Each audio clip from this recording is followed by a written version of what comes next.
This cocktail is called Boxcar. Go ahead and start off by putting your ice in your glass like so. Now we're going to do 1½ ounces of gin. Here we go. Any type of gin will do. 1½ ounces of gin. Now we're going to do an ounce of triple sec. Like so.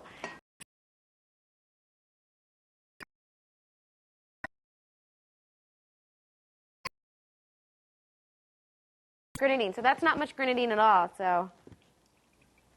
And that stuff can go far, so that's why. Last but not least, egg white. That's correct. Egg white. Gin, triple sec, lemon juice, grenadine, and egg white. Shake it together really good.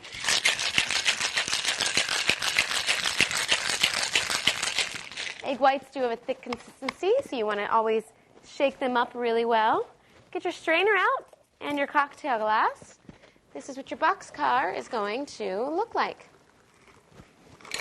There you go, and you're good to go. Cheers.